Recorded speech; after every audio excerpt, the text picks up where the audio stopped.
네, 안녕하세요. 저는 다원수학에서 이번에 미적분 기본 특강을 개강하게 된 이철균 선생님입니다. 자, 저희 특강 개강하면서 이제 저희 미적분 특강이 어떻게 진행되는지 또 어떤 학생들이 들으면 좋을지 설명을 드리기 위해서 이 자리에 서게 됐습니다. 자, 저희 미적분 기본 특강은 화요일, 목요일 1시 반부터 5시 반까지 이제 수업을 하도록 특강이 잡혀 있습니다. 그런데 이제 미적분 기본 특강이다 보니까 저는 기본 특강은 항상 정석하고 부교재를 바꿔가면서 쓰는데 이제 정석은 항상 고정이에요. 정석은 고정이고 부교재를 뭐 센 쓸 때도 있고 뭐 마플 쓸 때도 있고 뭐 RPM을 쓸 때도 있고 다른 걸 바꿔가면서 써요. 이제 그런데 그러다 보니까 저희가 여름방학은 짧죠. 저희가 짧다 보니까 저 안에 숙제를 못 끝내는 경우가 있어요. 그래서 저 화목 말고도 아마 일주일에 한 번 정도는 더 불려올 수도 있다라고 생각하시면 미리 생각하시면 좋을 것 같습니다. 그리고 교재를 보면 이제 저희가 정석책을 쓰죠. 근데 이 정석책에 대해서 많이 의아해하시는 분들이 많으세요. 뭐 정석을 아직도 쓰나요? 뭐 이렇게 많이들 물어보시는데, 자 이제 제가 정석책을 쓰는 이유에 대해서 미리 한번 설명을 꼭 드릴게요.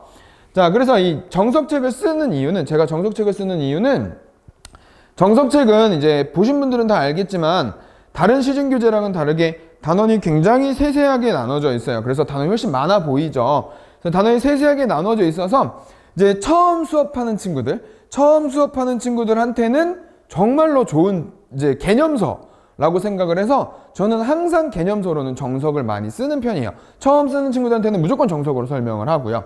이제 그러고 나면 정석책이 사실 혼자서 공부할 때는 처음으로 혼자 펼쳐서 나 혼자 공부해야지 라고 하면 되게 어려워요. 말도 많고 무슨 말인지도 모르겠고 되게 어려운데 수업을 한번 들은 친구들은 달라요. 정석책을 내가 정석 수업을 한번 들었어요. 그래서 이게 무슨 말인지를 알아. 그러고 나면 집에 가서 혼자 공부하기가 굉장히 좋은 책이라고 생각이 들어요. 한번 들은 친구들은 아 선생님이 여기서 이런 말을 했었지 얘가 이런 얘기잖아. 그리고 시중교재에 없는 얘기들도 굉장히 많이 껴있는 것들도 있고요. 이제 그래서 혼자 공부하기 좋은 책이라 정석책을 많이 쓰고요. 이제 문제들을 보면 정석은 기본 문제, 유제, 연습 문제 이렇게 이루어져 있죠. 그래서 기본 문제부터 이제 정말 기본적인 문제부터 연습 문제는 또 난이도가 좀 있어요. 그죠? 학생들도 풀어보면 연습 문제는 뭐 시간도 좀 걸리고 연습 문제는 또 좀 난이도가 있기 때문에 기본적인 문제부터 연습 문제 난이도까지 전부 문제를 풀면 난이도도 꽤 적절하다고 봅니다. 그렇게 쉬운 책도 아니에요. 기본 정석이지만 그렇게 쉬운 책도 아니어서 저는 이제 학생들한테도 그렇게도 얘기를 해요. 기본 정석 다 풀면 어느 정도 학교 시험은 다 풀 수 있다고. 그 정도로 난이도가 낮은 문제들은 아니어서 적절한 난이도라고 생각을 해서 사용을 하고요.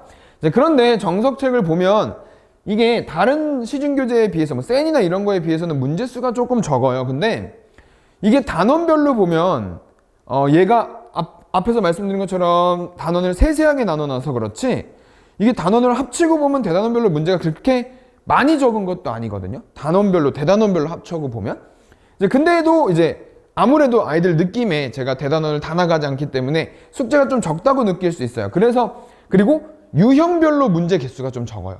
유형이 빠졌다는 게 아니라 이 유형에 대한 문제 개수가 조금 적은 편이에요. 뭐 쌤 보면 막 대여섯 문제씩도 들어가 있잖아요.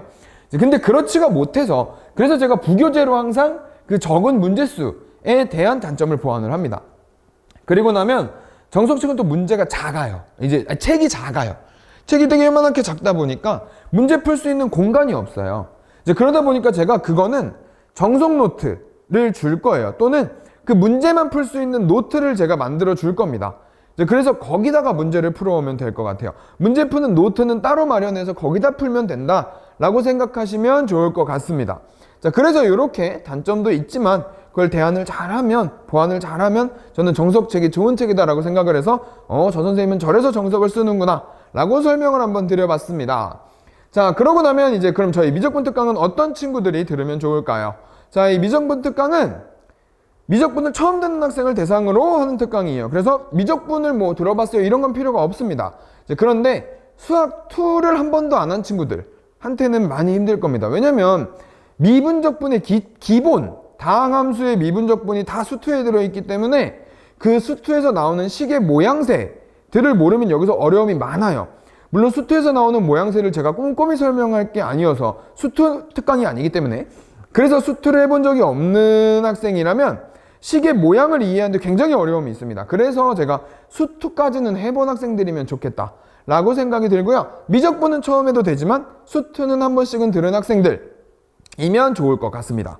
자, 그러면 이제 제 수업의 특징이에요. 이거는 이번 특강뿐만이 아니라 제 모든 수업의 특징인 건데, 저는 기본 정의를 굉장히 중요시하는 선생님이에요. 그래서 기본 개념 설명을 저는 안 하는 반이 없어요. 특히나 이렇게 기본 특강, 미적분을 처음 듣는 친구, 이렇게 처음 듣는 친구들의 특강은 처음부터 끝까지 기본 설명 제가 다 합니다. 단원 설명 정말 세세하게 증명 다 해주고 다 해요. 물론 정규 수업은 이렇지 않지만 이제 처음 듣는 학생들한테는 정말 처음부터 끝까지 다 해줄 거예요. 이제 그러고 나면 제가 항상 강조하는 게 이 두 번째 줄이에요. 이 두 번째 줄. 이 두 번째 줄이 뭐냐면, 문제를 똑바로 읽으려면 저 정의가 먼저예요. 저 정의가 먼저라서 제 수업은 어떤 수업을 들어도 항상 저 문제 읽는 거를 가장 중점적으로 해요. 아이들한테 요 문제는 요렇게 읽을 거야. 얘들아, 우리 요건 어떻게 읽으면 되지? 자, 니들이 읽어봐라. 이러고 문제 읽는 걸 되게 중요시합니다. 그게 왜 그러냐면, 이제 문제를 저렇게 똑바로 읽게 되면 문제에서 뭐라고 하는지는 보여요. 내가 뭘 해야 될지, 문제에서 나한테 뭘 시키는지, 이게 보이기 때문에 그 식을 쓰는 데 있어서 되게 자연스러운, 얘가 하라니까 당연히 하는 거고요. 당연히 쓰는 식이 되는 거고, 그 풀이에 본인이 근거가 붙는 거예요. 제가 아이들한테 항상 하는 얘기, 저 위에 써 있는 거, 너희들이 쓰는 모든 식과 풀이에는 타당한 근거가 있어야 된다라고 얘기를 하는데, 그 근거가 거기서부터 출발을 합니다. 이 문제를 똑바로 읽어야, 선생님 문제에서 이게 이렇게 하래요. 그러니까 나는 요 식을 썼어요. 요 얘기가 돼야 되는 거라서, 그래서 제가 제일 중요하게 얘기하는 게 두 번째 얘기예요.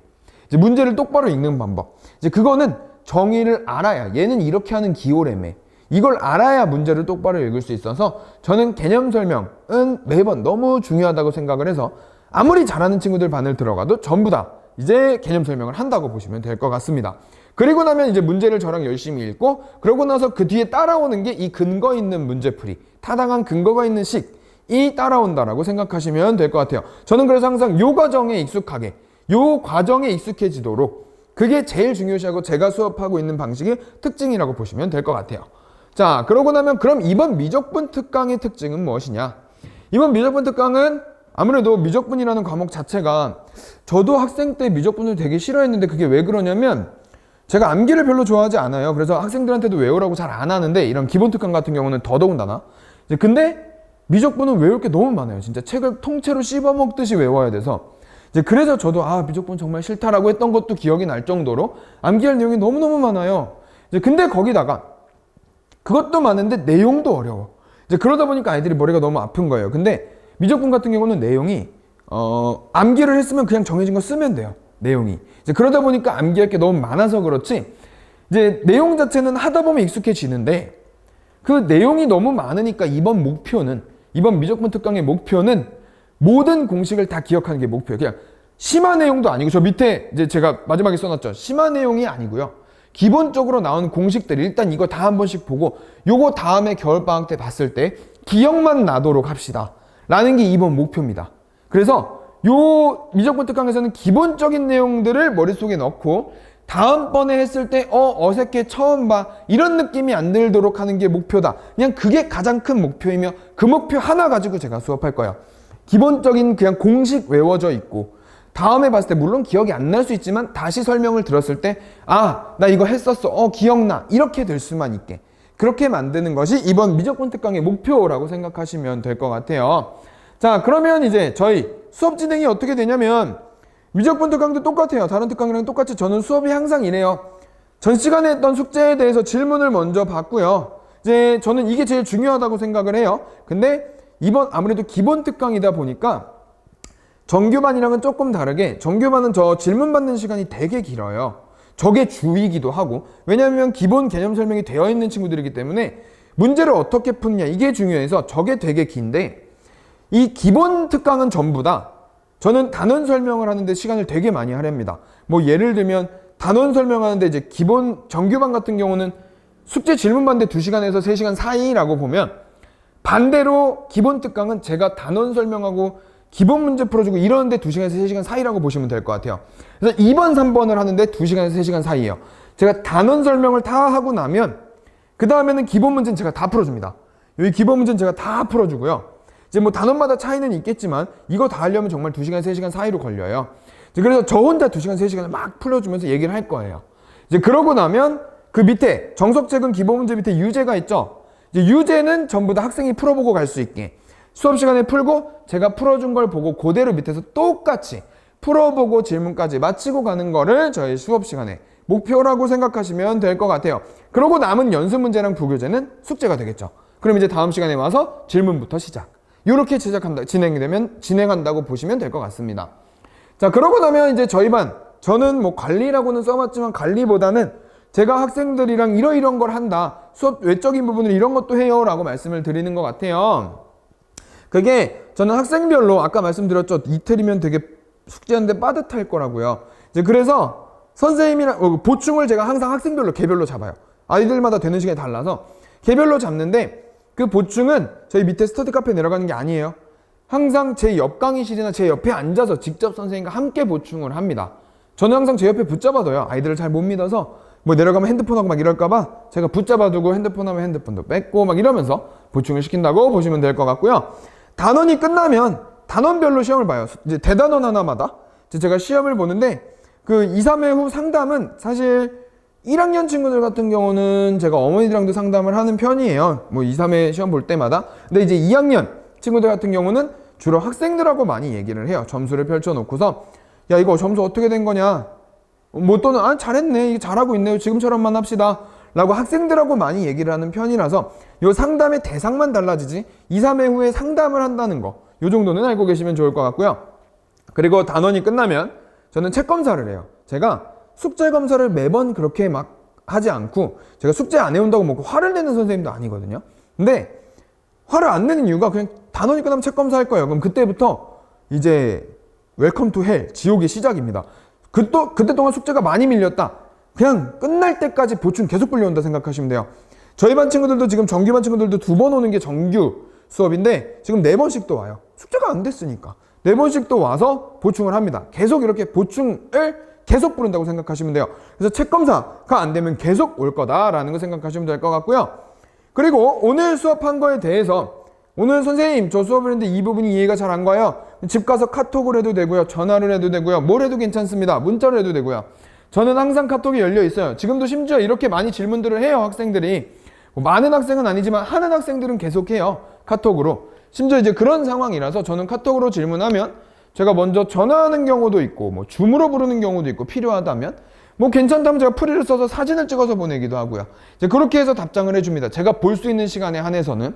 이제 그래서 저랑 수업은 요렇게까지 끝까지 이제 카톡이나 이런 걸로 질문까지 전부 다 언제든지 가능하다라고 생각하시면 될 것 같아요. 이게 제가 준비한 이번 미적분 특강과 저의 수업에 대한 설명이라고 보시면 좋을 것 같습니다.